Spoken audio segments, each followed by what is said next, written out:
the quiet hours of the night, when most cities settle into peaceful rest, there exists one place where the darkness never truly sleeps.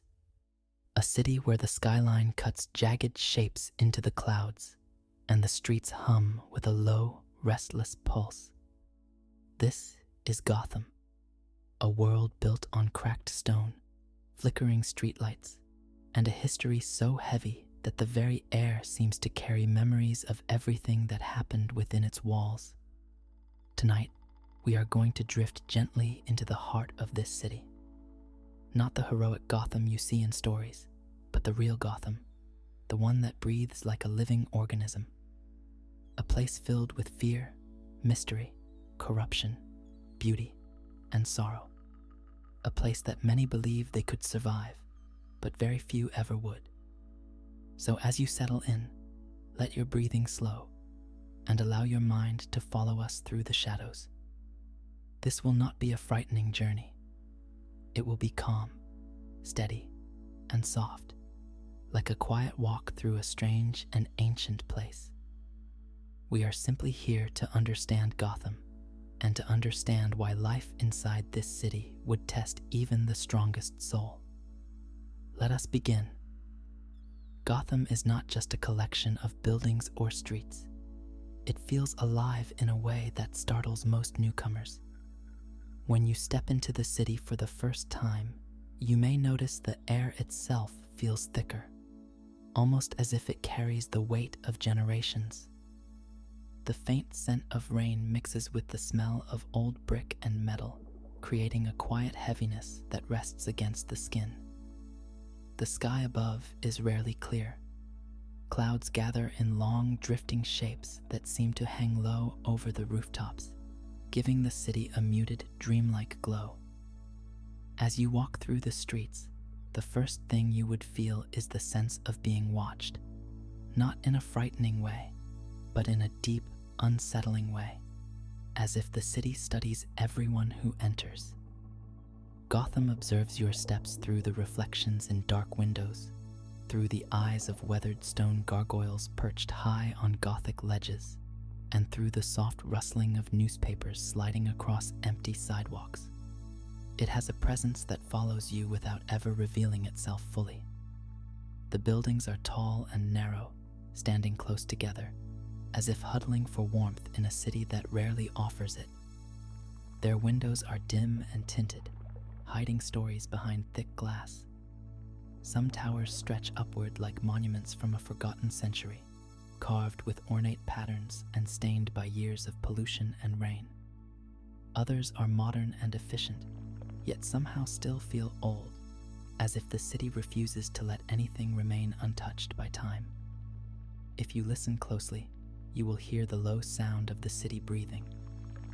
Distant sirens echo softly through alleyways, blending with the rumble of elevated trains passing overhead. Water drips rhythmically from metal fire escapes.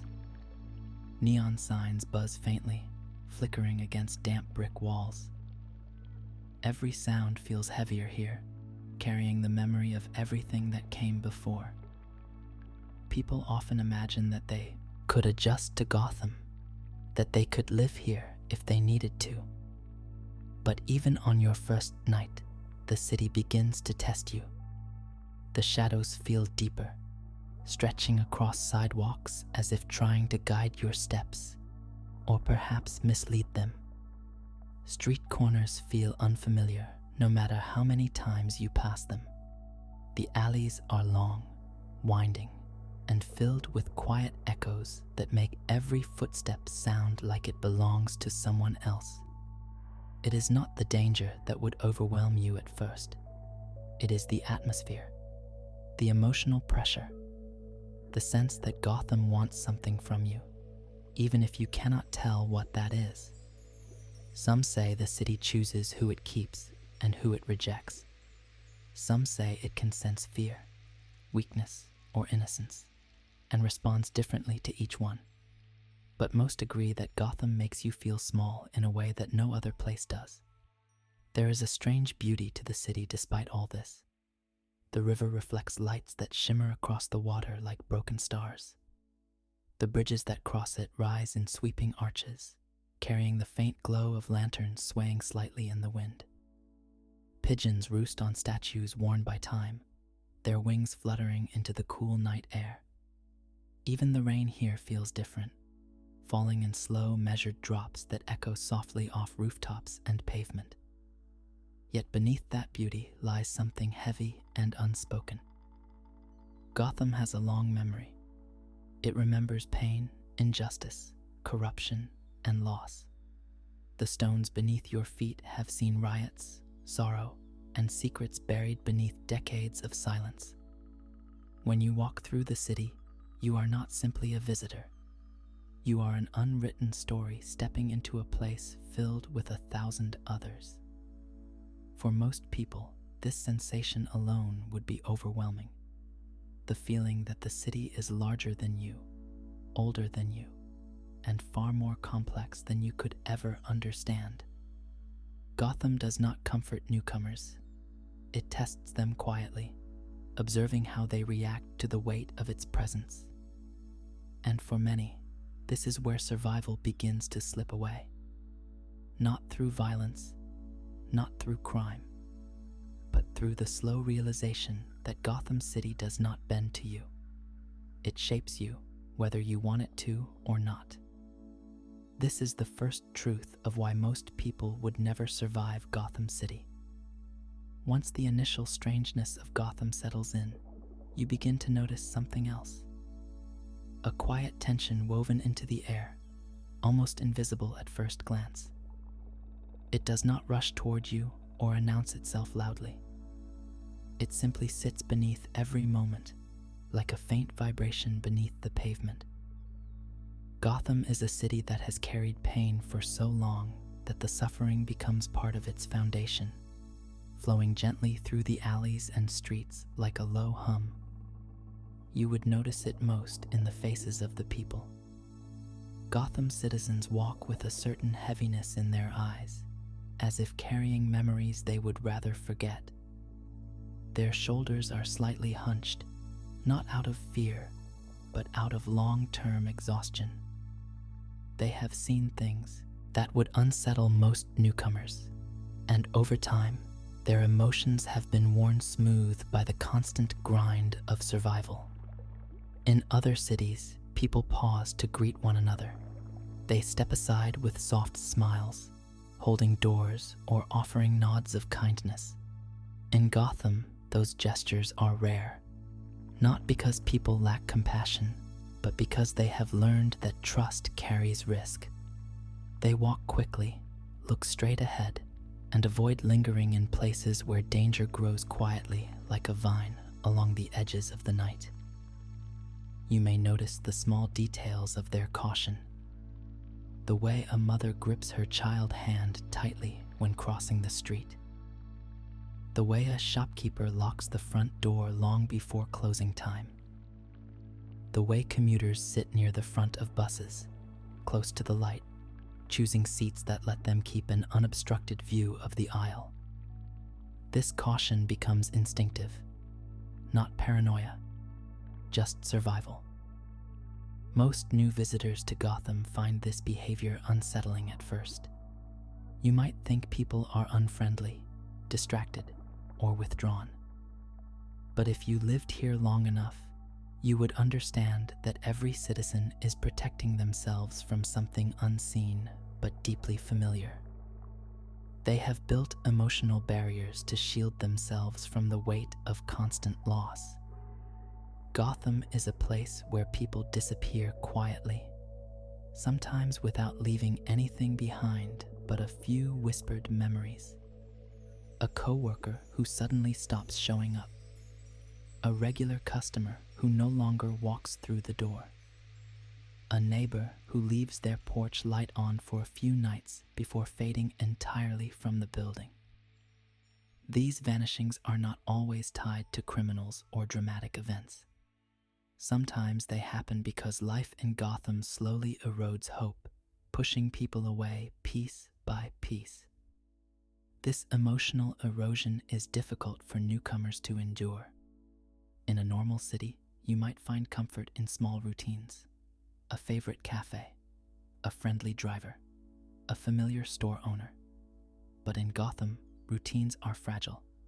Businesses close unexpectedly. Streets become unsafe overnight. A familiar face may vanish after a single bad night. People learn not to attach themselves too strongly to one place or one person, because Gotham shifts constantly, like a tide moving through dark water. You might try to resist this change. You might tell yourself you will stay hopeful, stay open, stay connected. But Gotham has a way of quietly reshaping your emotions. It teaches you to expect disruption, to prepare for loss, to understand that the city rarely gives without taking something in return. There are moments when the city feels overwhelming. Perhaps you are walking home late at night, feeling the cold wind drift through narrow alleyways. You hear distant footsteps, but they never come closer. You see shadows shift across brick walls, but there is no one there. You pass by boarded windows and realize the business that once occupied the space has vanished without warning. These small, unsettling moments accumulate. They form a quiet emotional pressure that sits in your mind like a weight you cannot put down. It is not fear, exactly. It is not sadness. It is something slower, heavier, more persistent, a combination of uncertainty, caution, and a fading sense of safety. This emotional landscape is one of the biggest reasons most people cannot survive Gotham City. Not the villains, not the violence, not the dramatic events. It is the constant, gentle erosion of your ability to feel stable. You cannot predict who will still be here tomorrow. You cannot rely on the places around you to remain the same. You cannot trust the peace you feel, because peace in Gotham is always temporary.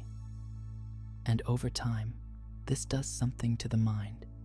It dims the spark of hope that most people carry naturally. It replaces optimism with quiet skepticism. It teaches you to brace yourself before every step. Even those who try to remain strong often find themselves slowly changing, becoming more withdrawn, more guarded, more alert. Gotham trains you to survive, but it does so by taking pieces of who you once were. This is one of the earliest ways the city rejects newcomers, not with violence, not with threats, but with a deep emotional heaviness that settles into your bones and makes you feel like a stranger to yourself. And this is only the beginning of why you would never survive Gotham. As you continue your quiet walk through Gotham, you begin to understand that survival here is not defined by dramatic battles or notorious villains. Those are the stories that reach newspapers and screens. The real danger lies in the small, unexpected moments that creep into daily life without warning. Gotham does not always try to overwhelm you with chaos. Sometimes it slowly unravels your sense of safety, one thread at a time. In most cities, stepping out for groceries or catching a late bus would feel routine. In Gotham, these simple moments carry an undercurrent of risk. Even ordinary errands come with the awareness that anything can shift without notice. You may begin your day in perfect calm, only for the atmosphere to change with a single sound, a distant scream, or the subtle flicker of lights along the street. Take a walk through Gotham Lower East End, and you will feel the first hints of this unpredictability. The sidewalks are uneven, cracked from decades of neglect. Street lamps buzz with fading light, struggling to hold back the darkness that pools between buildings.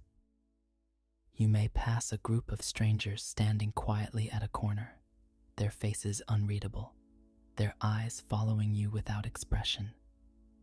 They may be harmless, or they may not. In Gotham, it is impossible to tell until it is too late. Most outsiders imagine danger only in terms of violent criminals.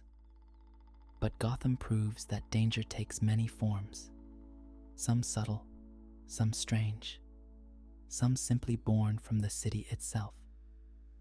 You might cross a bridge and hear the faint rattle of metal from beneath your feet, knowing the structure is older than it appears. You might turn a corner and find a police barricade blocking off a section of street you walked down the previous afternoon. No explanation. Just yellow tape and officers who refuse to answer questions. These incidents weave themselves into everyday life, creating an unpredictable environment that would gradually wear down your sense of stability. You would not know when danger might emerge. It could come from an ordinary building that collapses under decades of structural decay.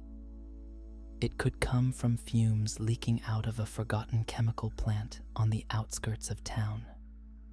It could come from a sudden blackout that plunges an entire district into darkness, leaving you unable to see your own hands. But even more than environmental hazards, Gotham challenges you with the constant presence of crime that does not wait for dramatic circumstances. It slips quietly into small moments. A thief brushing past you on a crowded street, leaving your pockets empty before you can react. A door you thought was locked suddenly nudging open behind you. A figure lurking in the shadows with no clear intention, standing just close enough to unsettle your mind. If you lived here long enough, you would notice the way people scan every alley before passing it. How they glance over their shoulders at intervals without breaking stride. How they pause before entering dim hallways or parking garages, listening for subtle sounds most people in safer cities would ignore. These habits are not paranoia.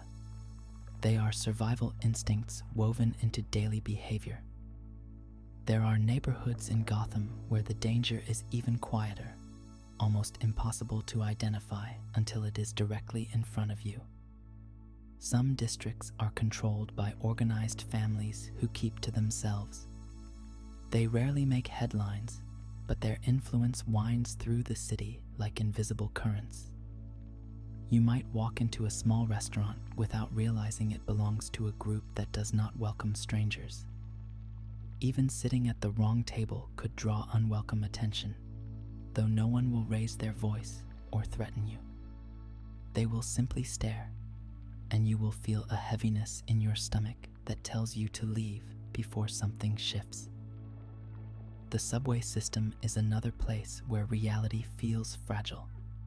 You might board a nearly empty train, hoping for a quiet ride home, only to find yourself trapped between two stations for reasons never explained. The lights flicker. The silence grows thick. You hear footsteps echoing somewhere in the tunnels, but you cannot tell if they belong to a maintenance worker or someone who waits for stalled trains on purpose. Even reaching home safely does not guarantee peace. Fires break out in old apartment complexes due to poor wiring that no one has the funds to fix. Break-ins happen during daylight hours while people sit quietly in their living rooms, afraid to call for help because they know the police may take hours to respond. Some buildings have entire floors that residents avoid, out of superstition or quiet agreement, whispering that strange things happen there at night. These experiences chip away at your sense of normalcy. They change your routine, your posture, your sleep, your confidence. You begin to understand why Gotham citizens carry themselves the way they do. They are constantly adjusting to a city that offers no guarantees. They accept that danger is not an occasional disruption. It is a constant companion, a shadow walking beside them whether they notice it or not. For a newcomer, these everyday threats become overwhelming because they happen subtly, gradually, and without the dramatic flair of Gotham larger dangers. The city does not always attack with theatrics. Often, it simply waits for a moment when your guard is down, and then it nudges your sense of safety out from under you. And it is this quiet unpredictability that would make survival so difficult. Not the famous villains, not the battles in the sky, but the everyday moments where the city itself becomes a test of awareness, resilience, and emotional endurance. Gotham does not give warnings. Gotham does not apologize. Gotham does not offer stability. And for most people, that alone is enough to end their ability to survive here. If you somehow made it through your first days in Gotham, adjusting to the strange atmosphere and the constant unpredictability, you would soon encounter something far more subtle and far more dangerous. Gotham does not simply test your awareness. It tests your mind. Quietly, gradually, patiently. The psychological toll of living here is the true reason most people would never survive. It begins gently. Perhaps you notice that your sleep becomes lighter. You wake at the faint sound of footsteps outside your window. A distant siren interrupts your dreams. A muffled argument in the hallway pulls you from a restless slumber. At first, you might shrug these things off. Cities are loud, you tell yourself. People make noise. Everything is fine. But in Gotham, the noise never fades. It continues long after midnight. It returns before dawn. Sirens echo through the night like a heartbeat pulsing through the streets. The city hums with tension even when nothing seems to be happening. Over time, this constant stimulation begins to wear on your emotions. You start to feel tired in a different way. Not just physically, but mentally, as if your thoughts carry extra weight. You might begin checking your door locks more than once. You might double-check the windows. You might pause before turning off the lights at night, feeling a small but persistent unease settle into your chest. Gotham has a way of inviting these feelings into your mind without force. They slip in quietly, like a shadow passing through a slightly open window. You do not notice it at first. You simply feel a little more alert than usual, a little more cautious, a little more aware of the silence between sounds. Then the dreams begin. People who move to Gotham often report the same kind of dreams. Dreams where the city is larger than life, stretching out infinitely with no end in sight. Dreams where the streets twist in unfamiliar directions, leading you deeper into places you have never seen before. Dreams where faceless figures follow at a distance, never speaking, never attacking, just watching with a presence that feels cold and heavy. Some nights, the city appears in your dreams as a maze of towering alleys, each one narrowing until you can barely move forward. Other nights, Gotham shows you empty streets with flickering lights and buildings that seem to breathe in slow, unsettling pulses. These dreams are not violent. They are not frightening in a dramatic sense. They are simply eerie, unsettling, and persistent. You wake up feeling drained, as if you have been wandering the city all night, even though your body never left the bed. This is the first sign that Gotham is beginning to affect your mind. As the weeks pass, you find that daytime offers little relief. You may feel anxious in crowds, noticing the way people glance at one another without trust. You may feel uneasy when walking alone, even in broad daylight. The air itself feels tense, carrying the unspoken knowledge that anything could shift at any moment. In many cities, people walk with confidence. In Gotham, confidence is rare. The city teaches you to expect the unexpected. It teaches you to walk with your head slightly lowered, listening carefully to the world around you. Your senses sharpen. not because you want them to, but because you cannot relax. You hear every sudden sound. You notice every subtle movement. You study every stranger face just long enough to determine whether they might mean harm. This constant vigilance is exhausting. It slowly drains your emotional energy, like water leaking from a cracked vessel. Before long, you begin to understand why Gotham citizens look the way they do. Their expressions are guarded. Their eyes are tired. Their smiles are brief and hesitant. They have learned to protect their emotions the way others protect their belongings. It is not just danger that shapes them. It is the knowledge that peace never lasts long. This mindset spreads through your thoughts as well. You might begin to worry about small things that once felt normal. A stranger standing outside your building too late at night. An abandoned car that has not moved in days. A newspaper left on your doorstep that you do not remember subscribing to. Your mind starts connecting dots that do not need connecting. But in Gotham, caution feels logical. In other cities, these thoughts would be considered paranoia. In Gotham, they are considered awareness. Over time, this constant emotional strain changes you. You sleep less. You trust less. You smile less. You begin to live in a state of quiet anticipation, waiting for something to go wrong even when nothing is happening. This is the true challenge of Gotham. Not the villains, not the danger, not the crime. It is the slow erosion of your peace, your optimism, and your sense of safety. It is the constant pressure on your mind, like a gentle but endless weight pressing against your thoughts. Gotham does not break you with a single moment. It breaks you slowly, quietly, piece by piece. Not through fear, but through exhaustion. Not through violence, but through tension. Not through shock, but through the heavy understanding that safety here is temporary. And for most people, this is the point where they would not survive. Not because Gotham harms them directly, but because the mind is not meant to endure this level of constant alertness. This psychological toll is the foundation of why Gotham rejects the unprepared. It shapes the people who live here, and it slowly pushes away those who cannot adapt.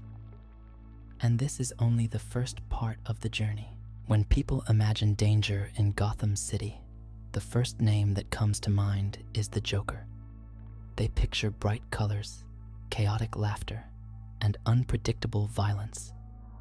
But the truth of the Joker is far quieter, far colder, and far more unsettling than most outsiders realize. If you lived in Gotham, the threat he creates would not always be loud. It would exist in the background of your life, drifting through the city like a cold breeze that arrives without warning. The Joker does not follow patterns. He does not follow logic. And he does not follow rules, not even the unspoken ones that most criminals obey.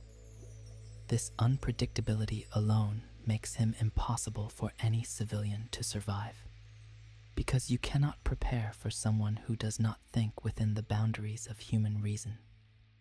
Most people imagine the Joker as a figure who appears only during major events seen on the news. But the reality is that his presence leaves a mark long after the headlines fade. Gotham remembers him through the cracked pavement beneath old blast sites, through damaged buildings still under reconstruction, through the fear that lingers in neighborhoods touched by his chaos. Even when he is not physically present, the memory of him shapes how people behave. You might walk past a mural painted over graffiti that once carried one of his symbols. You might see a closed shop that never reopened after one of his incidents. You might hear older citizens whisper stories to newcomers about nights when the city lost its sense of reality. These small reminders keep the fear alive. They teach you that danger can come from any direction, even when you feel safe. What makes the Joker truly terrifying is not the scale of his actions, but the randomness of them. He can turn a grocery store, a public bus, a park bench, or a simple crosswalk into a stage. There is no logic to who he targets, no consistency. One day he might set his sights on city officials, and the next he may disrupt an ordinary street for no reason other than curiosity. For a newcomer, this lack of predictability becomes a constant burden. You may plan your day carefully, choosing what feels like a safe path home. You may stay in brighter areas, avoiding empty alleys and dim corners. But Gotham does not operate on your plan, and the Joker especially does not. Surviving him requires instincts that civilians do not possess. You cannot sense when an area has shifted toward danger. You cannot hear the subtle change in the tone of voices around you. You cannot feel the difference in the air that Gotham citizens have learned to detect. Locals can sometimes tell when something is wrong before it becomes visible. They have trained themselves through years of living in the city. But for someone new, the warning signs remain invisible. Imagine walking through a busy street at dusk. The lights flicker. The air feels slightly cooler. People begin walking a little faster, glancing down the road with a quiet awareness. They do not speak. They do not point. They simply recognize something you cannot feel. And before you understand what is happening, the crowd shifts, parting instinctively to avoid a certain building or crossing to the other side of the street. You remain unaware until it is too late. This difference in awareness is not about bravery.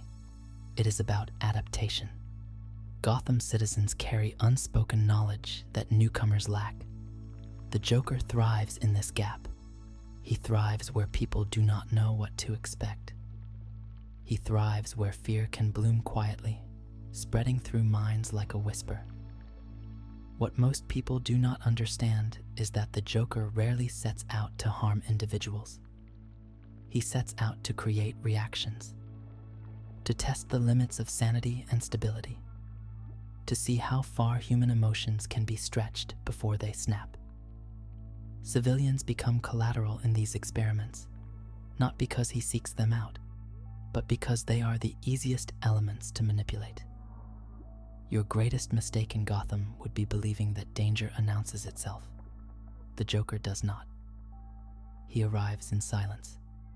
He leaves in silence. Only the aftermath speaks for him. On some nights, Gotham becomes eerily quiet once he appears. People lock their doors early. Lights dim across entire blocks. Even the criminals step back into the shadows. A strange stillness falls over the city, heavy and unnatural. It is the kind of silence that makes your skin prickle, even if you do not know why. If you lived here, you would feel this silence without understanding its meaning. You would sense something wrong, but be unable to name it. Your instincts would lag behind the reality around you, and that delay alone could cost you your life. The psychological strain is perhaps the greatest reason you would never survive the Joker. Not his toxin, not his traps, not his cruelty, but the constant lingering awareness that he exists. The knowledge that he can appear without warning. The understanding that your routine, your comfort, your sense of direction can be shattered in a single moment. Even Gotham citizens struggle with this pressure. For a newcomer, it would feel unbearable. Your mind would race at every unusual sound. Every sudden silence would make your heart tighten. Every unusual crowd movement would shake your confidence. And all of this happens before you ever see him. Because in Gotham, the Joker influence is felt long before he arrives, and long after he leaves. This is the first major reason you would never survive Gotham City. Here, danger is not an event, it is a presence, especially when the Joker breathes somewhere in its shadows. If the Joker destroys your sense of safety through unpredictability, then Scarecrow breaks something far more delicate. He reaches into the quiet places of the mind that you never share with anyone else. The fears you bury, the memories you avoid, the thoughts that drift through your mind late at night. In Gotham, these things never remain hidden for long. Scarecrow pulls them into the open with precision that no ordinary person could withstand. Jonathan Crane, known to Gotham as Scarecrow, does not rely on strength or brutality. He relies on psychology. He understands how the mind cracks under pressure, how fear shapes behavior, and how a single traumatic experience can change a person forever. For civilians, this makes him one of the most devastating threats in the city. You cannot see fear toxin drifting through the air. You cannot smell it until it is too late. And once it enters your system, the world around you shifts in ways you cannot control. Most newcomers imagine fear as a sudden jolt, like a startling moment that fades quickly. But Scarecrow fear toxin does not behave that way. It does not frighten you instantly. It creates a slow, creeping distortion of reality. Colors shift. Sounds become distant and distorted. Faces look unfamiliar, even when you recognize the people standing in front of you. The toxin reshapes everything you sense, turning familiar places into dangerous illusions. Imagine walking along a quiet street when a faint mist drifts from a broken pipe near the sidewalk. You breathe it in without noticing. Within minutes, the atmosphere begins to shift. The streetlights flicker, not because the bulbs are weak, but because your mind has begun interpreting light differently. Your footsteps echo with a strange delay, as if following behind you instead of emerging from your own body. The shadows grow longer, stretching toward your feet even when there is no reason for them to move. Fear toxin does not show you monsters. It shows you your own thoughts. It takes the fears you carry inside and amplifies them until they feel real. For some, that might be the fear of being watched. For others, it may be the fear of losing control. For others still, it might be memories of past trauma that resurface with painful clarity. The toxin does not create new fear.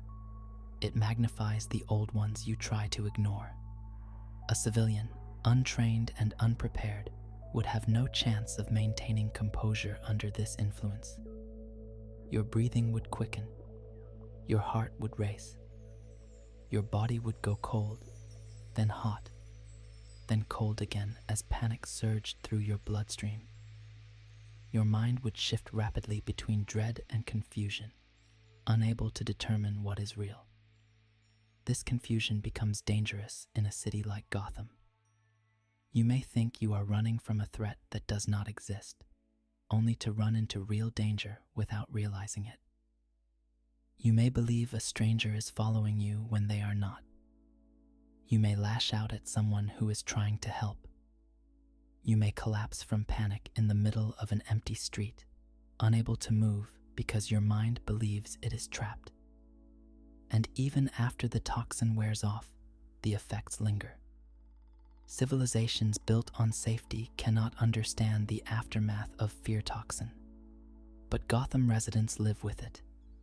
They have seen people fall apart silently. They have seen friends become distant and withdrawn after exposure. They have seen neighbors move away overnight without explanation. The mind remembers fear in ways the body cannot heal. Victims of Scarecrow toxin often report long-term symptoms: difficulty sleeping, racing thoughts, sudden panic without clear cause, dreams that pick apart their deepest insecurities. Some cannot enter certain neighborhoods again. Some cannot walk past the place where they inhaled the toxin. Some cannot look in mirrors for days afterward because they are afraid to see something lurking behind their own reflection. Even the lucky ones who receive antidotes experience emotional fallout that lasts for months. You do not simply return to normal after seeing the city bend and twist around your fears. Your mind becomes fragile, like cracked glass that still holds its shape but carries faint fractures through every surface. Gotham citizens understand this in a way outsiders never could. They know that fear itself becomes a permanent resident in the city. It lives in alleyways. It hides beneath bridges. It spreads through old ventilation systems. It lingers in abandoned buildings that no one dares enter. Civilians who encounter Scarecrow either break rapidly or slowly unravel in the days that follow. Some experience panic attacks in crowded areas. Some avoid leaving their homes altogether. Some begin to distrust their own senses, unsure whether the world they see is truly real. This psychological collapse is not a sign of weakness. It is a natural response to a mind forced to confront fear without training, without preparation, and without support. Even seasoned officers struggle to maintain composure after exposure to the toxin. For a newcomer, the impact would be overwhelming. This is the second major reason you would never survive Gotham City. Not because of the toxin itself, but because fear changes you. And in Gotham, fear does not fade when the toxin does. It settles into the corners of your mind and whispers quietly every time the city grows silent.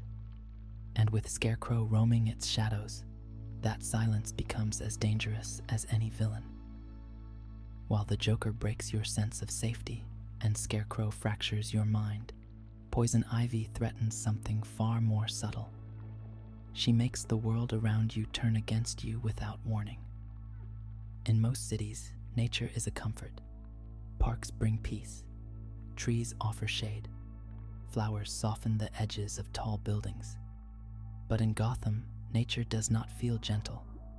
It feels alive in ways that unsettle even the most cautious citizens.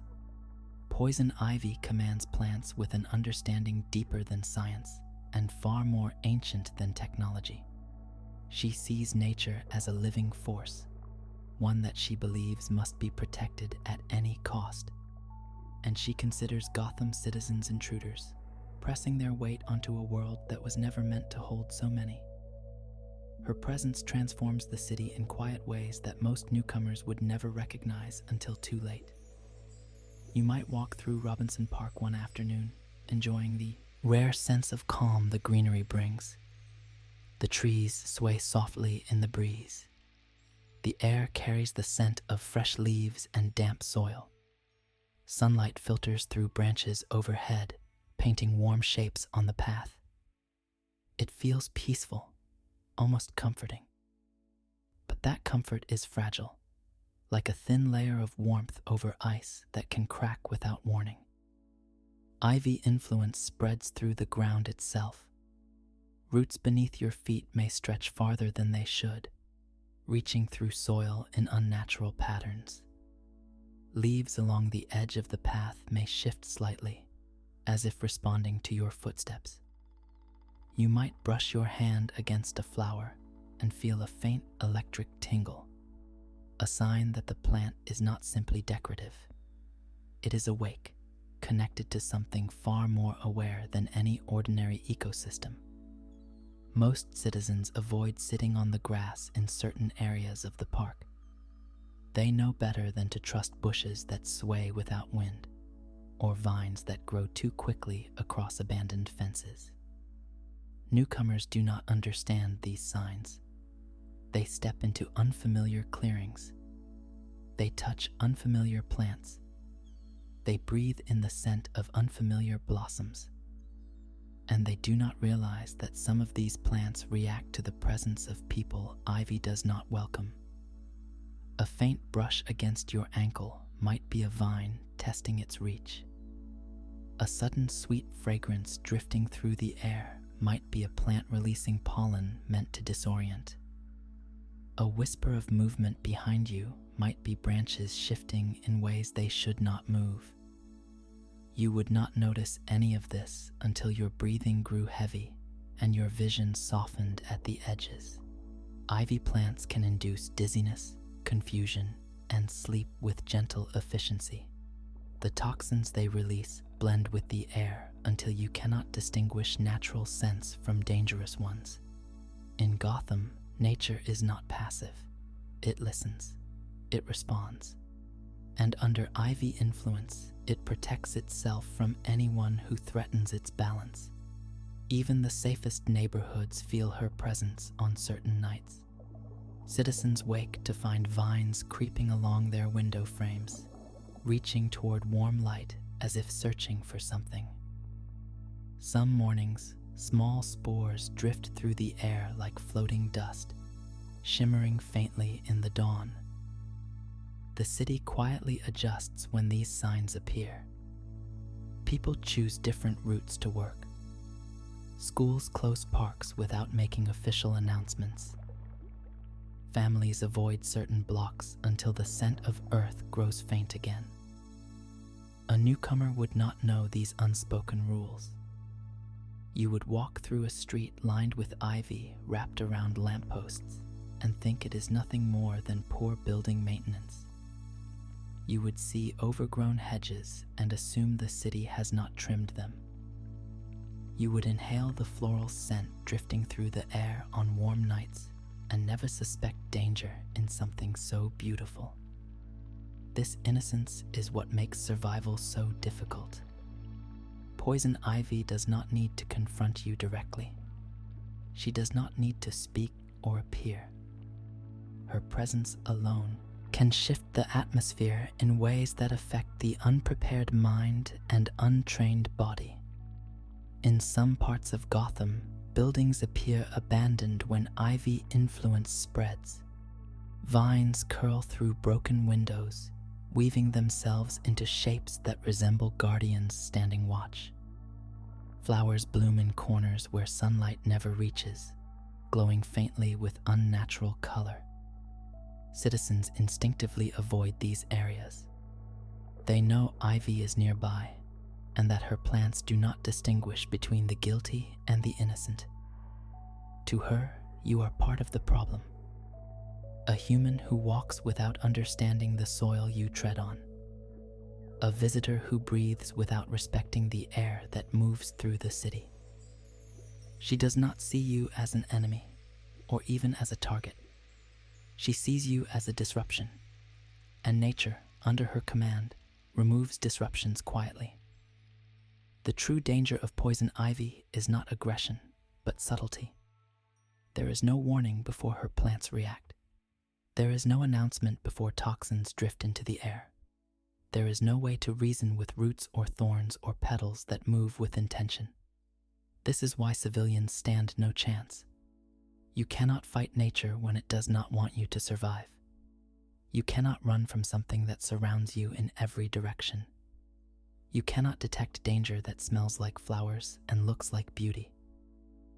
Gotham nature itself becomes a threat you cannot predict or avoid.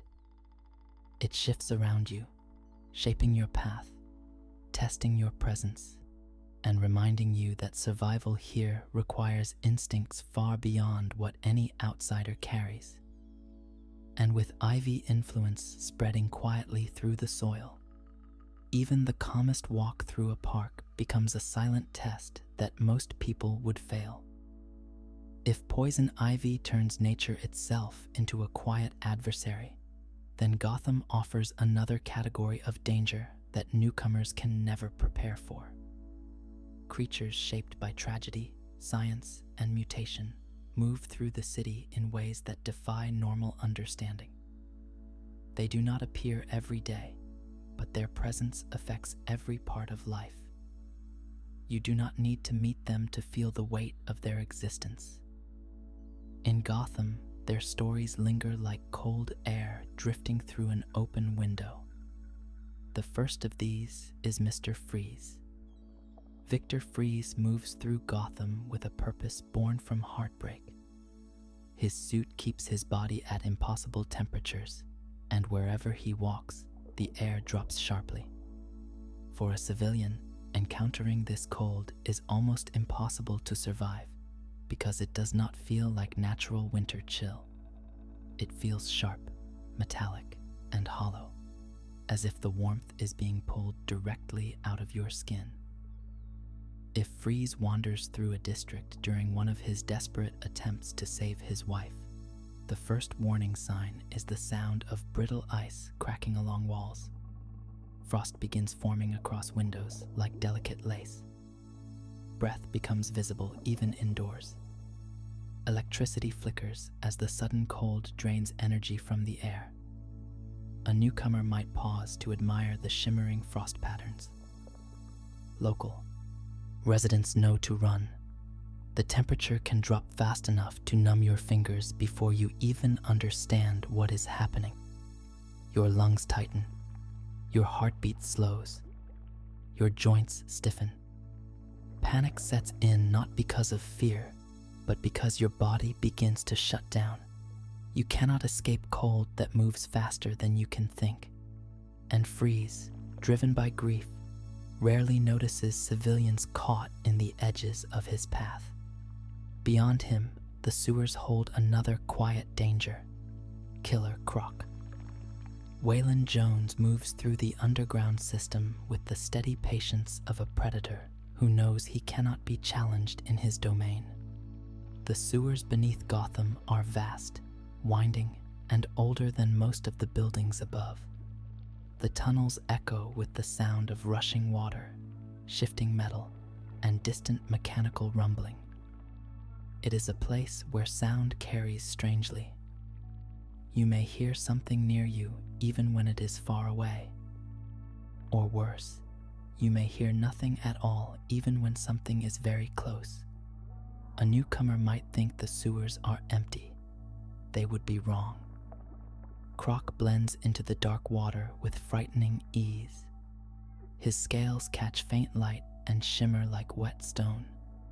His breathing is low and deep, impossible to distinguish from the hum of the pipes. When he moves, the water ripples softly, barely noticeable unless you are trained to look for it. If you are unlucky enough to fall into the sewers or wander too close to an abandoned maintenance entrance, his presence becomes clear only when it is already too late. A faint splash, a soft rush of water, an enormous shape moving toward you in silence. Croc does not attack out of cruelty. He attacks out of instinct. You are a trespasser in his territory, a source of food or danger or curiosity.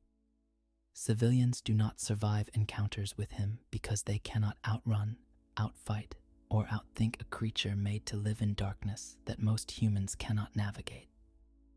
Then there is Clayface, a being whose form shifts like wet clay in the hands of a sculptor.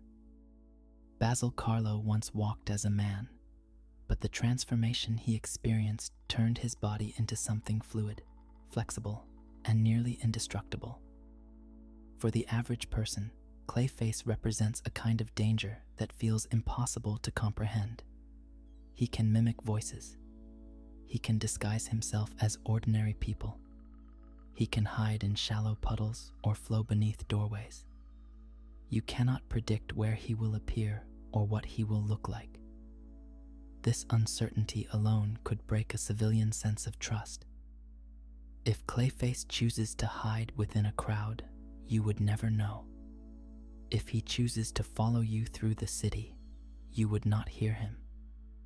If he chooses to reveal himself, you would not understand what you were seeing. Even if he has no intention to harm you, the shock of witnessing a person melt into liquid earth can unravel the mind.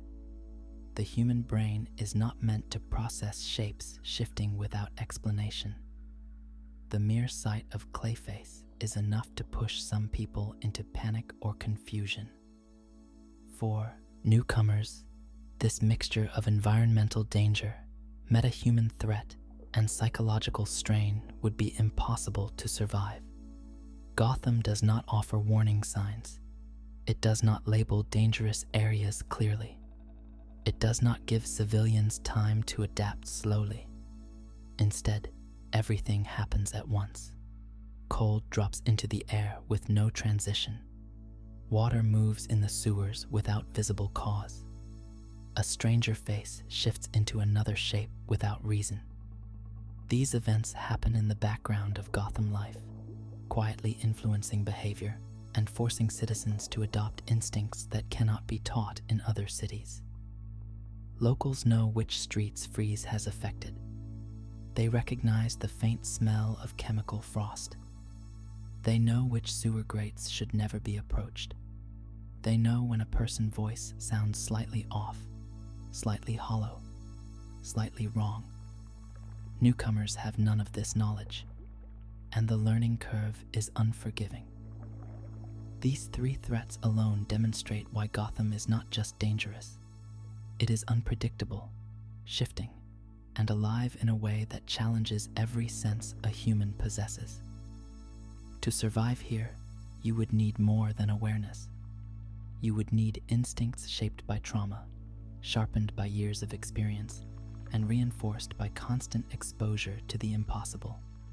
Without that, Gotham is a city that consumes you quietly, not in dramatic battles, not in heroic struggles, but in the small, steady moments where you realize you are not prepared for a world that bends the rules of nature itself.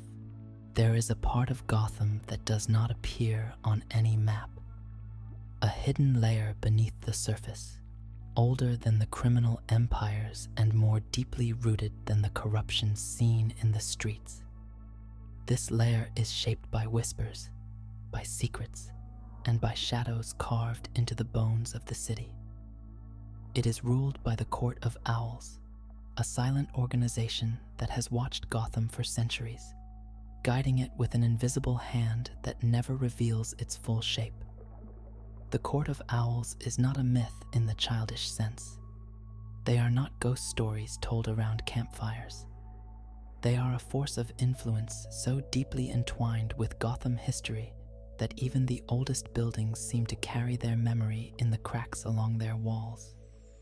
If you lived in Gotham as an outsider, this hidden power would be something you could never understand, let alone survive. The court does not seek attention.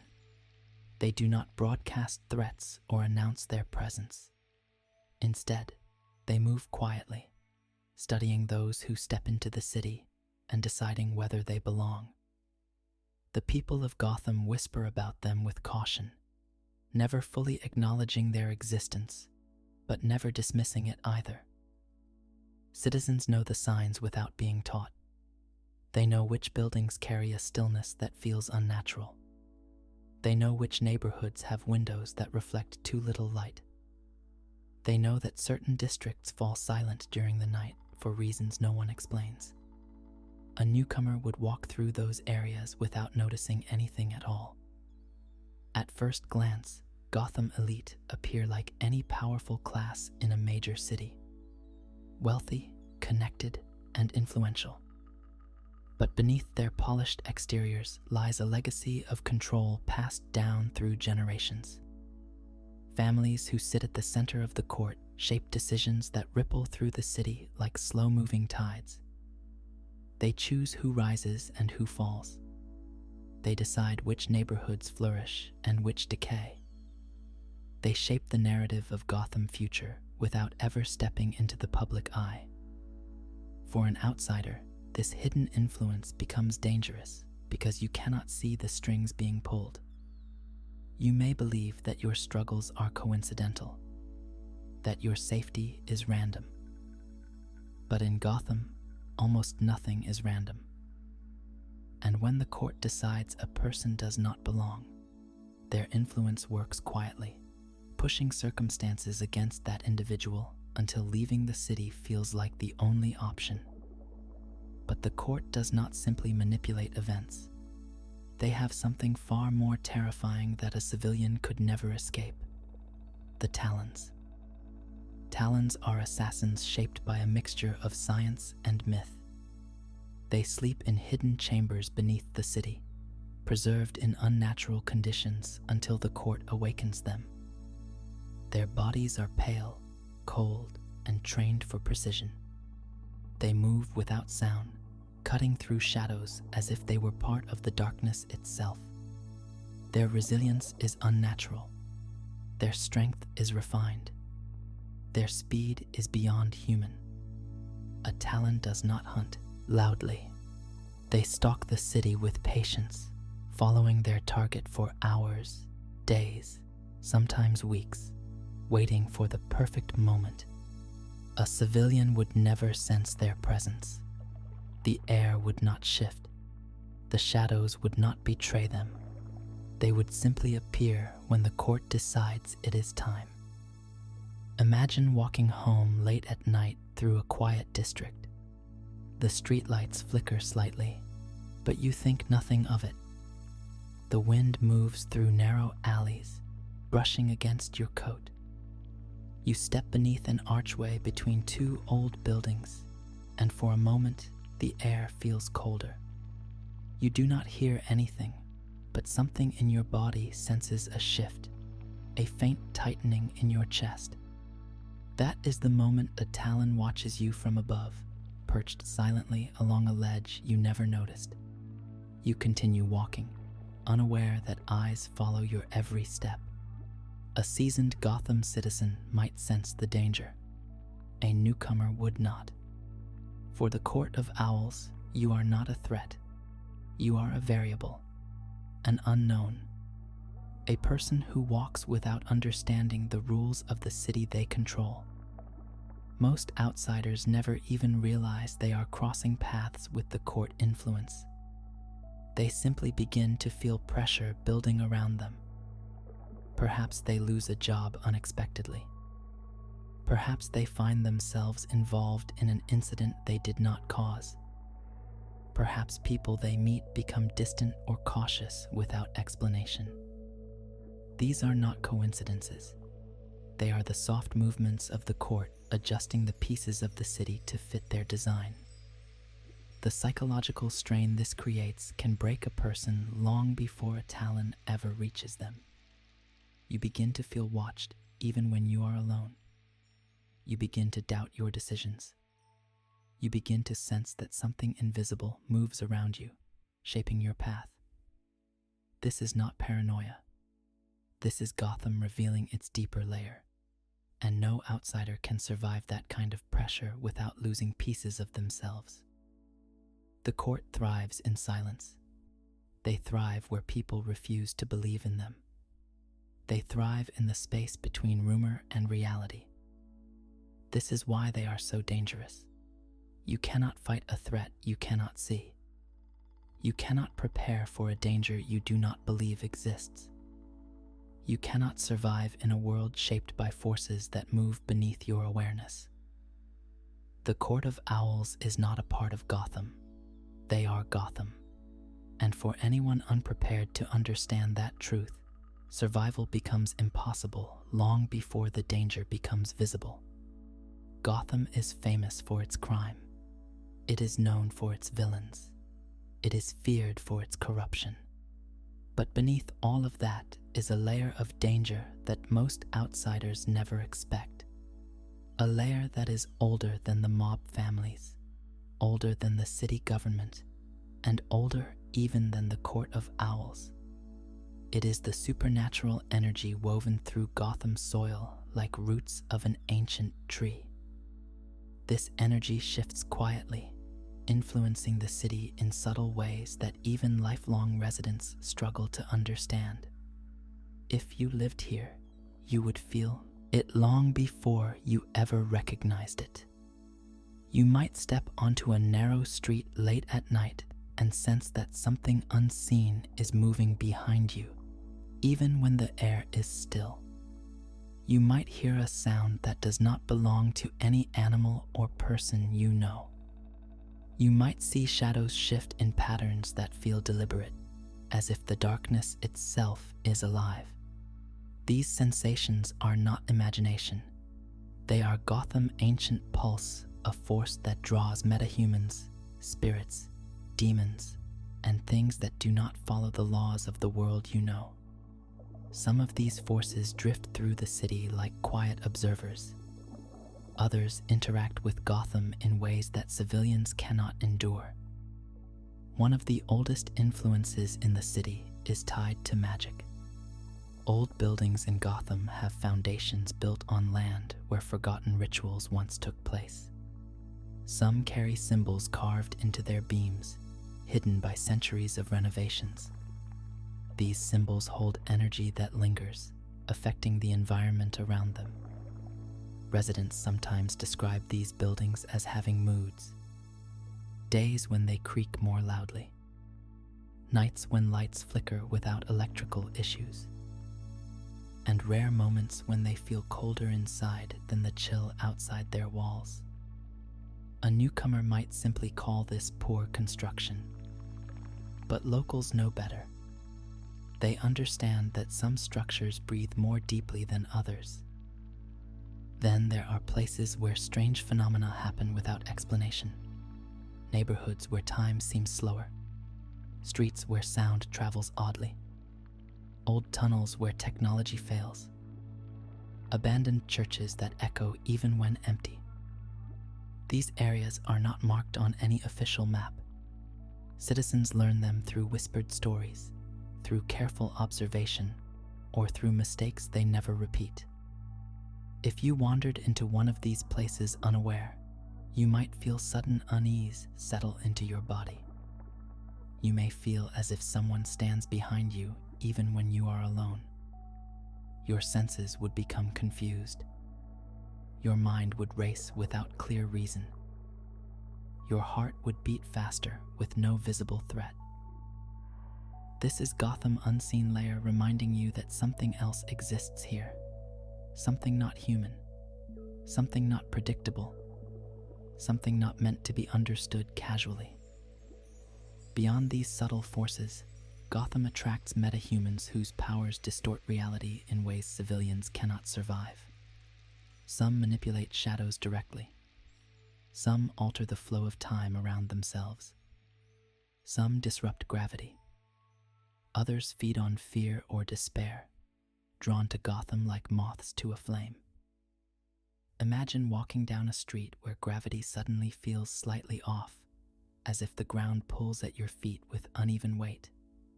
Or feeling the air thicken around you because a metahuman nearby draws energy from emotional tension. Or watching reflections in windows shift independently from the people who cast them. These are not hallucinations. They are side effects of powers that ordinary minds cannot comprehend. For people who grew up in Gotham, this strangeness becomes background noise. They adapt. They learn to ignore what they cannot explain. They accept that their city does not follow the rules of the world beyond its borders. But for a newcomer, this supernatural pressure becomes overwhelming. Your mind would try to rationalize what it sees. When it fails to find an answer, panic would rise slowly, like cold water filling a room. You would begin to doubt your perception of reality. You would question whether others see the same things you do. And soon, the city itself would feel alive in a way that unsettles your sense of self. There are also ancient beings that treat Gotham as a crossroads entities that slip between realms. Some drift through forgotten catacombs beneath the city. Some appear in cemeteries during fog-heavy nights. Some linger near the bay when storms roll in. Civilians rarely see these beings directly, but they feel them. In sudden chills, in unexplainable silence, in fleeting shadows that vanish before the mind can register their shapes. Gotham's supernatural layer is not actively hostile. It does not hunt you out of spite. It simply exists beyond the boundaries of human survival. People who lack emotional resilience cannot endure this kind of atmosphere for long. They begin to experience nightmares. They struggle to distinguish dreams from memory. They hear things that others claim not to hear. Their sense of time distorts at random moments. Their confidence in reality becomes fragile. This is not madness. It is the natural effect of living in a city shaped by forces that do not respect the limits of human perception. To survive Gotham, you must accept the things you cannot explain. You must let go of predictable logic. You must trust instincts you did not know you had. You must learn to coexist with shadows that move with intention and silence that carries presence. Most people cannot. Most people break long before they see the full picture. Gotham is a city where the supernatural does not wait for belief. It simply exists. And in its presence, the unprepared mind slowly unravels. Long before masked villains and metahumans appeared in Gotham, the city was already dangerous. Its shadows were carved by the hands of mob families who built their power block by block, brick by brick, through quiet violence and unspoken rules. Their influence remains present, woven into the fabric of Gotham society in ways that outsiders cannot see. And it is this hidden world of organized crime that would make survival nearly impossible for anyone unfamiliar with the city. Unlike the Joker or Scarecrow, the mob does not announce itself. It does not create explosions. It does not leave messages scrawled in bright colors. Instead, it moves through silence and routine, carrying itself with a sense of normalcy that makes it even more dangerous. When you walk into certain neighborhoods, the first thing you notice is the stillness. Shops close earlier than usual. Restaurant blinds remain drawn even during business hours. People speak in hushed tones and avoid eye contact with strangers. There is no visible threat, and yet the air feels tense, as if the buildings themselves know something you do not. These neighborhoods are controlled by families who run Gotham from the shadows. The Falcones, the Maronis, the Bertinellis, and others whose names rarely appear in public records but are whispered quietly among locals. They do not need force to maintain control. They rely on presence, reputation, connections. A system built on decades of influence, arranged so neatly that most newcomers never realize they are stepping into a world with its own rules. For a civilian, this presents a dangerous truth. You do not need to break a rule to become a target. Sometimes you only need to be in the wrong place, at the wrong time, near the wrong people. Imagine walking into a small diner near the docks. The lights inside glow softly. The smell of old coffee lingers in the air. The customers sit quietly at their tables, speaking only to those they trust. You order a meal, unaware that the booth you chose is usually reserved for a local family member. No one warns you, no one confronts you, but you notice glances from the staff. Not aggressive, not angry, just cautious. You finish your meal and leave, unaware that you have already made a mistake that locals know not to make. This is how the mob shapes Gotham, not through public displays of violence, but through a set of unwritten rules woven so tightly into the city that outsiders walk straight into them without knowing. If you move into an apartment in a neighborhood under mob control, you might discover that certain streets are safe and others are not. Not because of crime rates, but because certain corners belong to certain families. Crossing those invisible borders without understanding them can put you in danger. Not because you are a threat, but because you disrupt the quiet order they have built. The mob also stretches into everyday systems. They control parts of the police force, either through loyalty, influence, or quiet fear. They have connections inside hospitals, ensuring their own receive care without delay. They control construction companies, trucking routes, local businesses, and the flow of information across entire districts. This network is subtle, but powerful. It allows them to shift the landscape of Gotham without lifting a finger. For a newcomer, this creates a maze of social danger that is impossible to navigate. You may rent a home in a building they monitor. You may work in a store they own indirectly. You may accidentally offend someone who carries more authority than their appearance suggests. You would not know your mistake until the consequences appeared.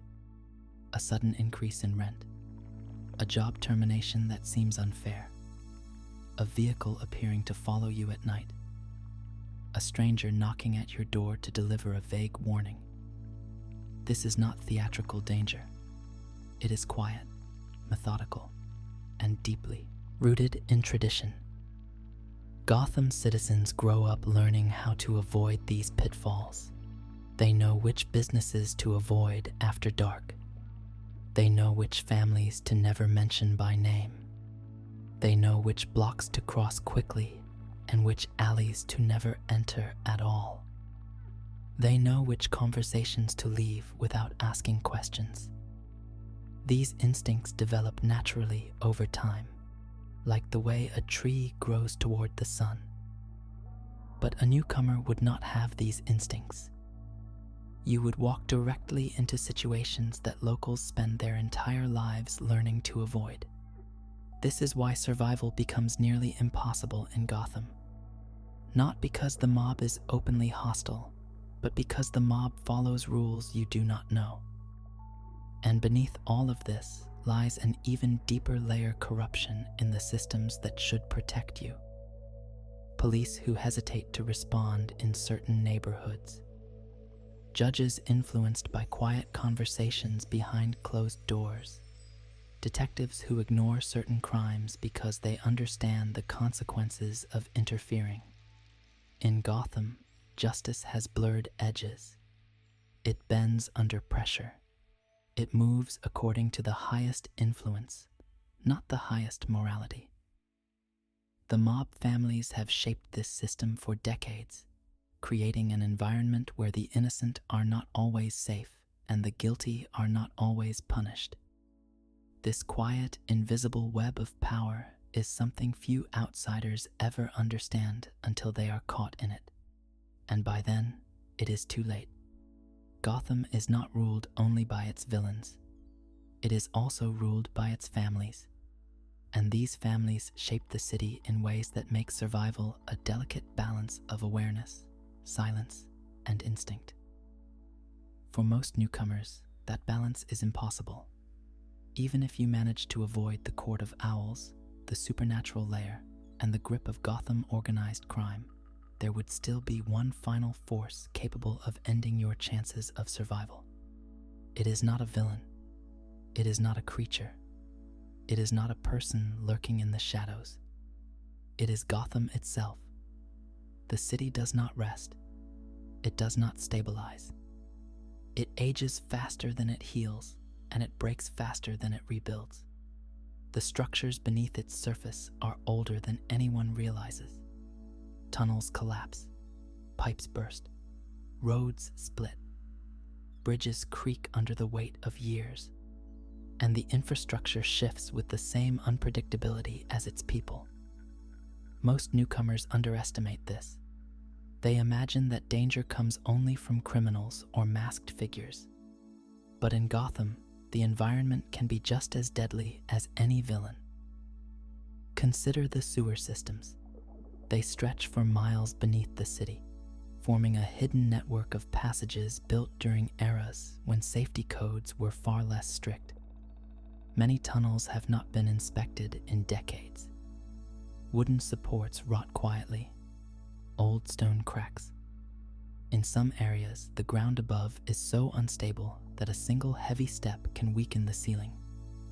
Locals know which streets carry the hollow echo of unsupported ground.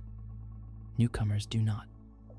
You might walk along a sidewalk that feels perfectly solid, unaware that beneath you lies a tunnel flooded with dark water. The ground shifts slightly, the concrete dips, and the earth gives way without warning. Gotham treats its unstable foundation like a secret. It hides its fragility beneath asphalt and noise, but it is always there. Then there are the abandoned buildings. Gotham collects them like forgotten memories. Old factories, empty warehouses, hotels left unfinished, hospitals closed decades ago. Some stand because no one has the resources to tear them down. Others remain because powerful people do not want them touched. To an outsider, they may seem like places to explore. To a citizen, they are places to avoid at all costs. The floors can collapse beneath your feet. Staircases crumble into dust. Walls peel away in large sections, exposing rusted metal that snaps easily. Wind flows through broken windows, carrying old dust that irritates the lungs and stings the eyes. Some buildings lean at slight angles that the untrained eye would miss, holding on by only a few beams and patches of stubborn concrete. A newcomer wandering into one of these places may believe they are merely vacant. They do not feel the danger in the stillness. They do not notice the faint tilt of the floors. They do not hear the echo of weak support beams groaning under pressure. Locals do.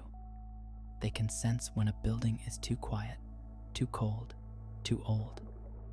Gotham also endures weather differently than other cities.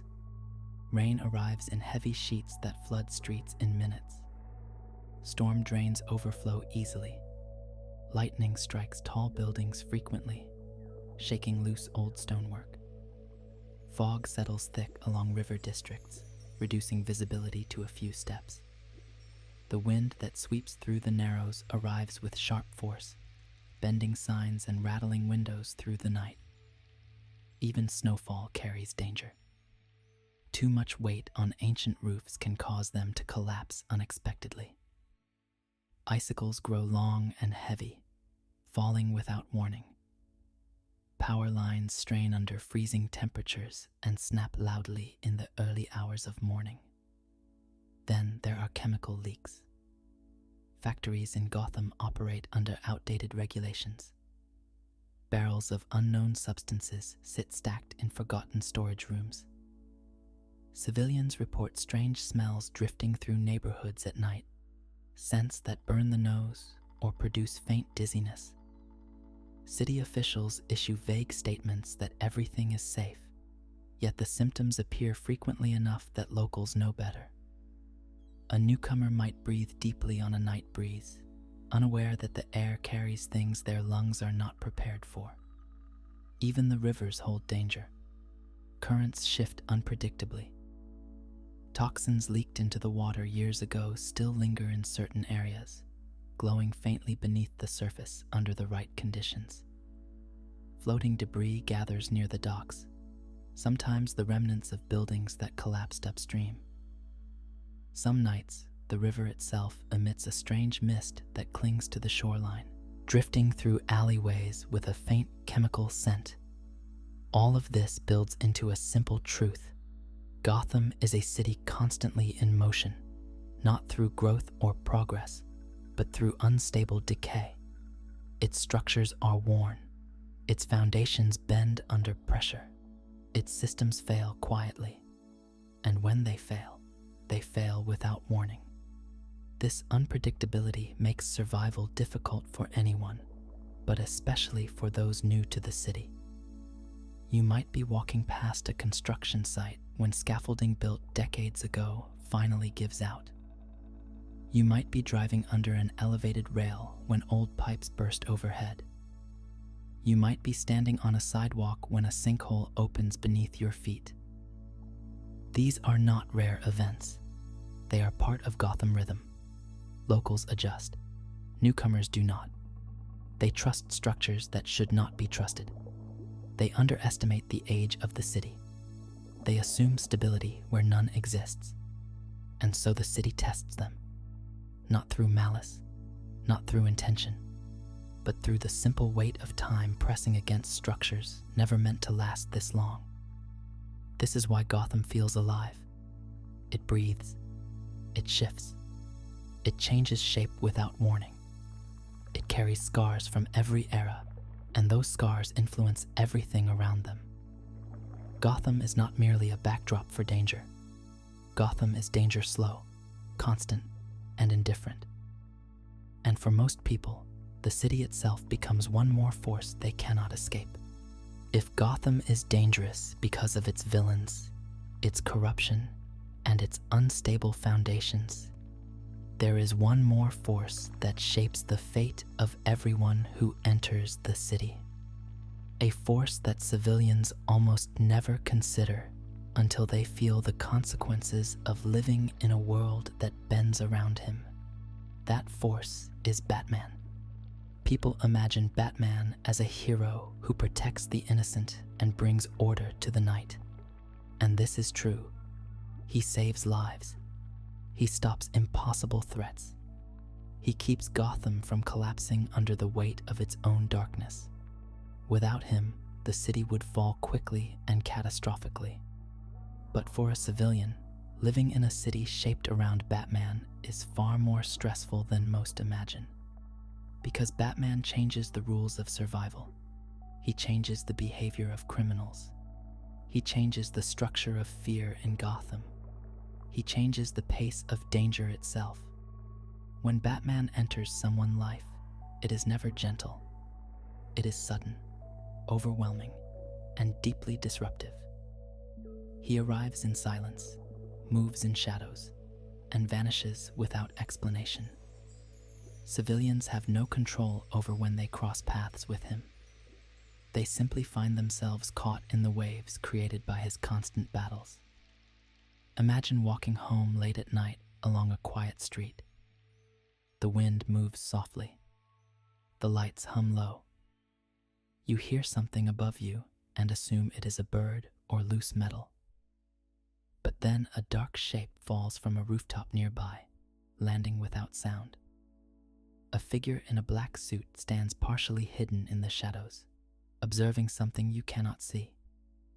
You do not know whether to speak, to run, or to freeze. He does not warn you. He does not explain his presence. He simply watches, waiting for someone else in the distance.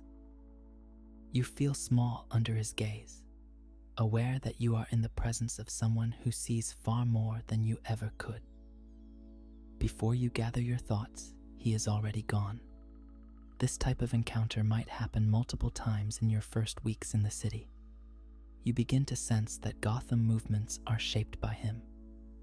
Criminals fear certain alleys not because they are unsafe, but because Batman uses them as quiet pathways. Children avoid specific rooftops because they have seen distant silhouettes perched above the skyline. Street vendors close early when they sense activity shifting toward certain districts. None of this is announced. It is simply understood. To a newcomer, this pattern is invisible. To a civilian, it is confusing. To someone unaware, it is dangerous. Batman's presence turns ordinary places into potential battlegrounds, not through intention, but through inevitability. Where he goes, criminals follow. Where criminals follow, danger grows. You might leave work early one evening, choosing a new route home through a narrow street that locals silently avoid. You have no reason to think this path is unsafe. There are storefronts, dim lamps, and the distant sound of traffic. But to Gotham citizens, this area is known as a high-priority zone, not because of crime alone, but because Batman uses its rooftops during patrol. Where Batman moves frequently, tension rises. Criminals become nervous. Officers act differently. People anticipate conflict. Newcomers do not feel this undercurrent. They walk into zones of pressure without realizing danger is minutes away. And this danger extends beyond physical conflict. Batman's presence alters the emotional tone of the city. Some nights, the air feels heavier because criminals know he is nearby.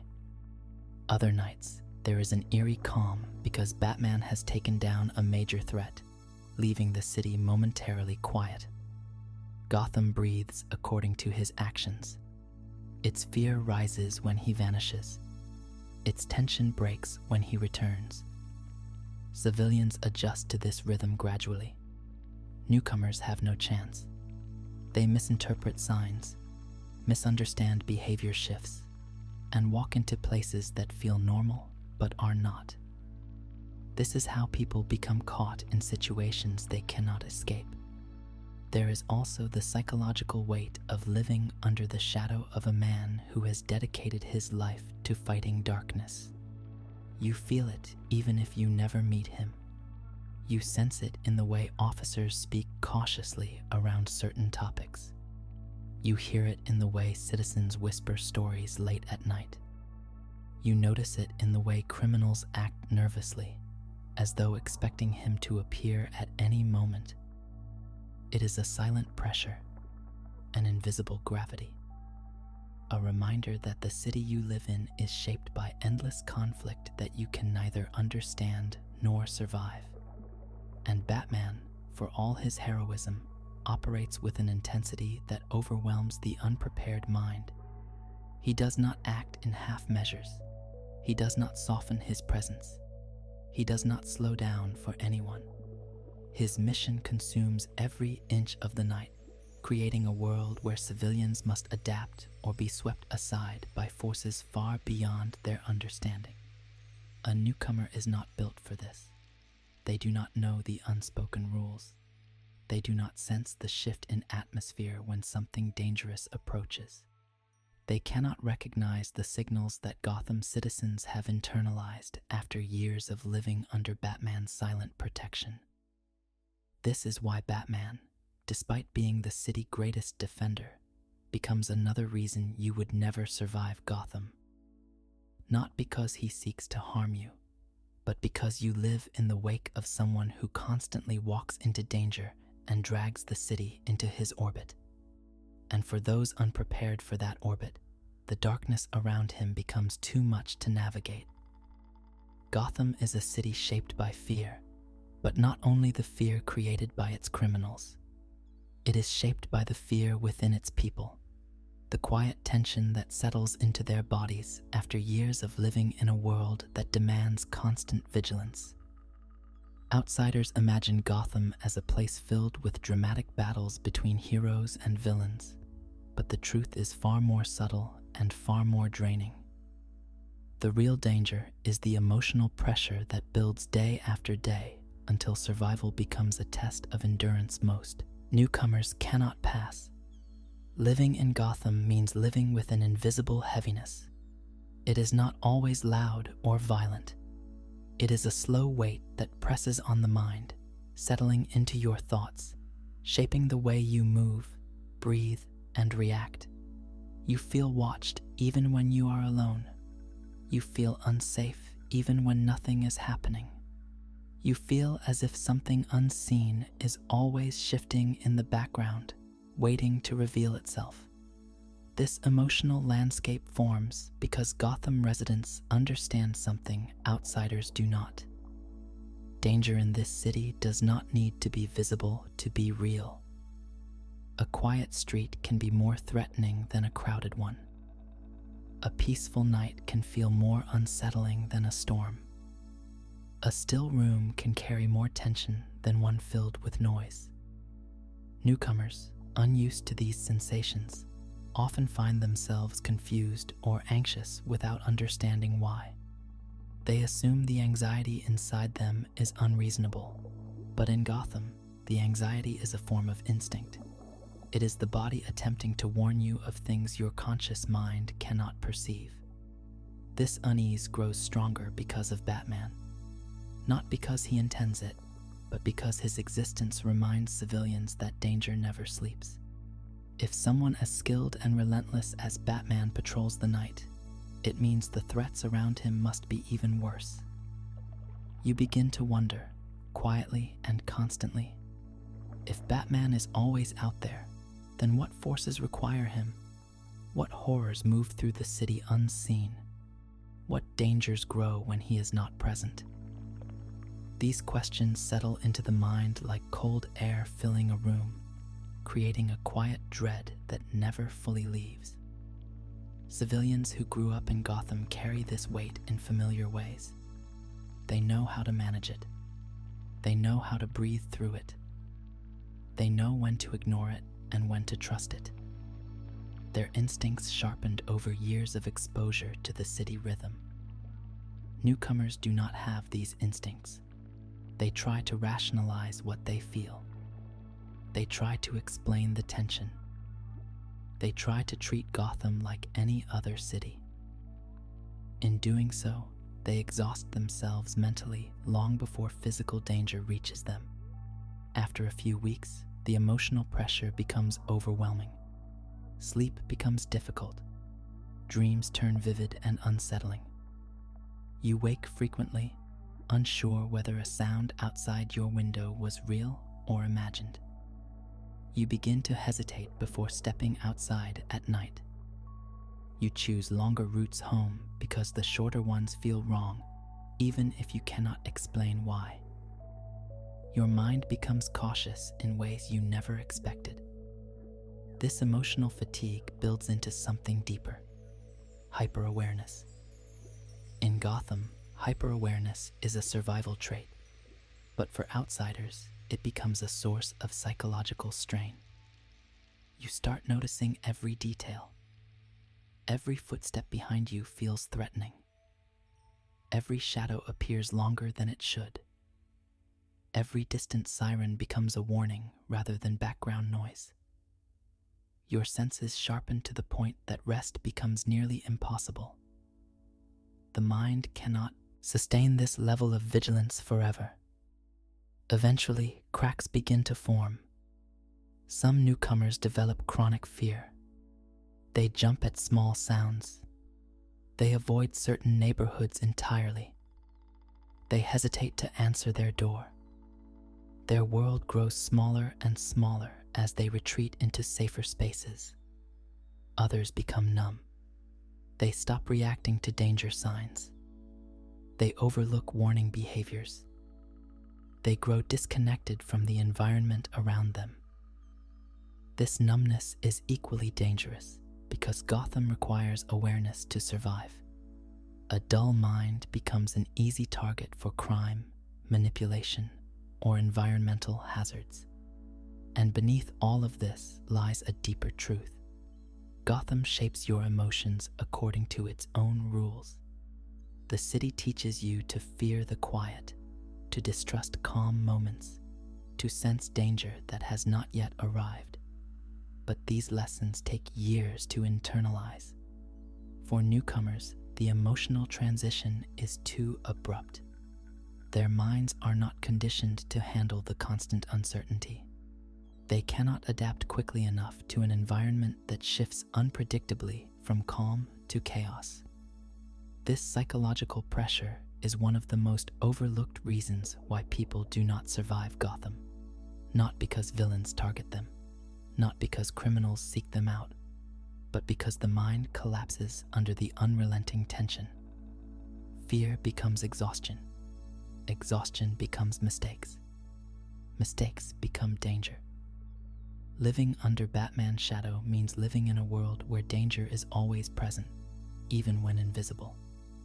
Where hope exists, but only as a small light in the distance.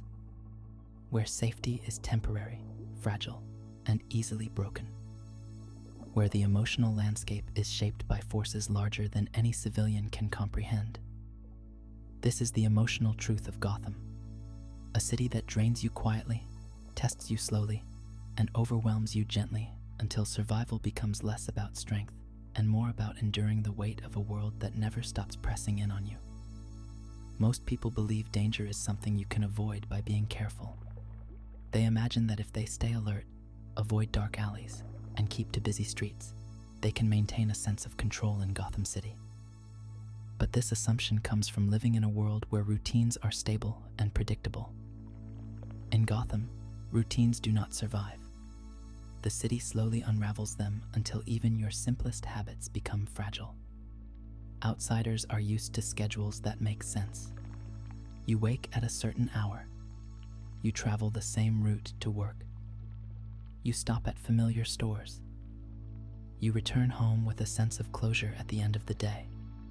Your routine carries you through life with comfort and structure. Gotham does not allow this comfort. Every routine you try to build becomes disrupted by forces outside your control. You may wake one morning and discover your commute is blocked because a crime scene has taken over the entire block. The police will not tell you what happened. They will simply redirect you into unfamiliar streets, forcing you into new territories that locals know to avoid. You follow the marked path, unaware that the detour has placed you in a district where tensions have been rising for weeks.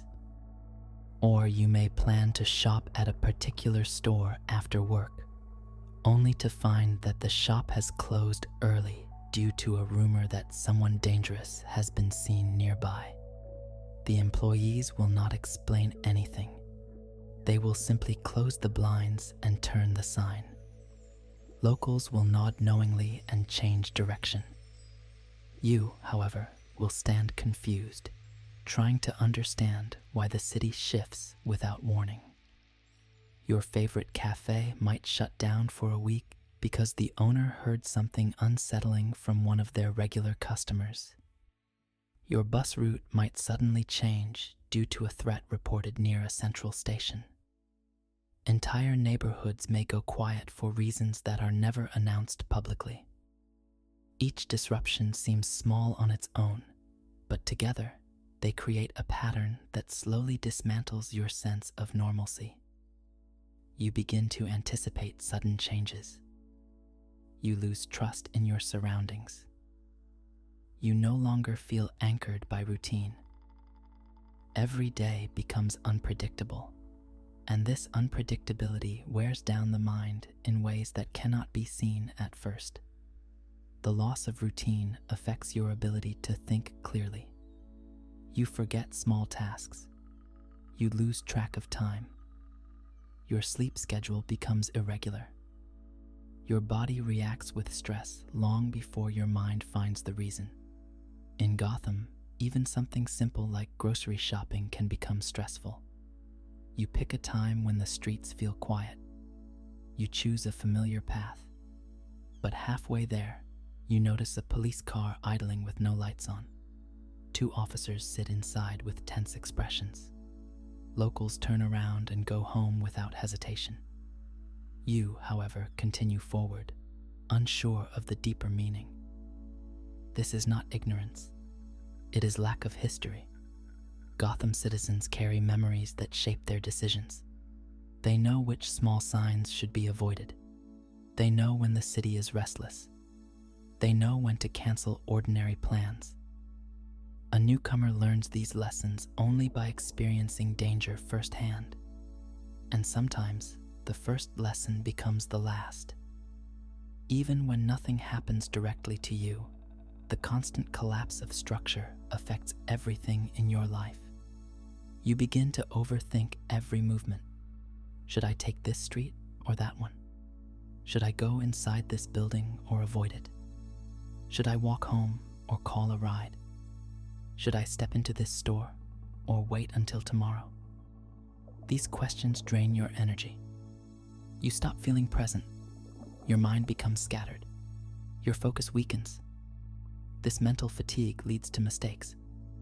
You forget to check your surroundings. You pause too long at an intersection. You choose the wrong direction when seconds matter. These small errors become cracks that danger slips through. Even inside your home, the city intrudes on your sense of routine. Sirens echo through the night far more often than you expect. Helicopters sweep low over the rooftops. Distant shouting carries through alleyways. Lights from patrol cars flash against your windows until you stop noticing them altogether. Sleep becomes fragmented. You doze lightly, waking at small sounds. You fall asleep late and wake early. Your body never fully rests, and your mind becomes weighed down by exhaustion. This exhaustion affects every decision you make, creating a chain reaction that pushes you further into danger. You leave the house earlier than usual because you feel tense. You rush down streets without paying attention. You ignore your instincts because you no longer trust them. And when the city shifts around you, you are too tired to respond. The collapse of routine is not dramatic. It is not sudden. It is slow and quiet, like water wearing down stone. Little by little, Gotham removes the foundation you rely on. It takes away structure. It takes away predictability. It takes away the sense of safety that routine provides. When newcomers realize what has happened, it is often too late. Their minds are tired. Their instincts are dull. Their awareness is weak. Their ability to respond to danger is gone. Gotham does not break people with one event. It breaks them with 1,000 small moments, each one pulling at the threads of normal life until the person left standing is overwhelmed by the weight of living in a city that refuses to let anyone rest. By the time a newcomer has spent weeks or months in Gotham, something inside them begins to shift. At first, it is subtle. A heaviness in the chest. A sense of dread when the sun sets. A quiet tension when walking through certain neighborhoods. But over time, this shift grows stronger until it becomes a constant presence. And by then, the newcomer begins to understand the truth that Gotham citizens have known for generations. Gotham does not let you leave unchanged. People imagine that if Gotham becomes too dangerous, they can simply move away. They imagine packing their bags, calling a taxi, and beginning a new life far from the city noise. But the reality is far different. Gotham does not cling to you physically.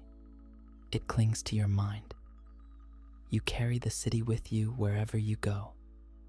Even if you take a train out of town, the atmosphere lingers in your senses. You listen for sounds that no longer exist. You glance over your shoulder in cities that are far safer. You hesitate at intersections that hold no danger. Your sleep remains restless because your body is conditioned to wake at the slightest noise. The mind absorbs Gotham like a long-lasting imprint. You might move to a peaceful suburb where the nights are quiet and the streets are calm. But when you walk alone, your heart still races because Gotham taught you that silence is a warning. When you hear distant laughter, you tense automatically because Gotham taught you that laughter can signal danger. When the power flickers briefly, you brace yourself because Gotham taught you that flickering lights mean something is coming. This is the hidden truth of why civilians do not survive Gotham. Not because they are physically harmed, but because the city reshapes them in ways they cannot undo. You begin to see danger in safe places. You begin to expect chaos in peaceful moments. You begin to read shadows as if they contain threats. You begin to distrust strangers, sounds, lights, and even your own emotions. Over time, the psychological imprint becomes too heavy. Some people return to Gotham because they cannot adjust to the calm of other cities. Others isolate themselves, avoiding crowds and unfamiliar places. Some carry a lingering anxiety that never fades. Gotham becomes a lens they cannot remove. And for those who remain in Gotham, the imprint becomes a form of quiet surrender. They accept the weight of the city. They accept the unpredictability of the night. They accept the danger that moves through every district. They adapt because adaptation is the only way to stay alive. But a newcomer cannot adapt quickly enough. Their minds fracture under the pressure. Their routines collapse. Their sense of safety dissolves. Their instincts fail them in critical moments. And the city silently closes in around them until survival becomes less about danger and more about endurance. Gotham changes people. It does not matter whether they meet its villains. It does not matter whether they cross paths with Batman. The city itself is the force that reshapes them. It teaches lessons no one wants to learn. Lessons about fear. Lessons about vigilance. Lessons about unpredictability. Lessons about the darkness within human nature. But these lessons come at a cost, and most newcomers do not survive long enough to understand them fully. When you walk through Gotham, you carry its echo. When you sleep in Gotham, you dream its shadows. When you leave Gotham, you continue to feel its presence. This is why no outsider survives the city. Not because Gotham tries to take them, but because Gotham refuses to release its hold once it has touched their mind. The city breathes. The city watches. The city remembers. And anyone who enters becomes part of its story, whether they are ready or not. And as the final truth settles quietly into your thoughts, you begin to understand why Gotham citizens warn newcomers, why they speak in hushed tones, why they avoid certain streets, why they carry years of fear tucked into their shoulders. Because Gotham is not just a dangerous place. It is a city that lives within the people who pass through it. And once you feel Gotham weight, you understand why they say that no one survives the city unchanged.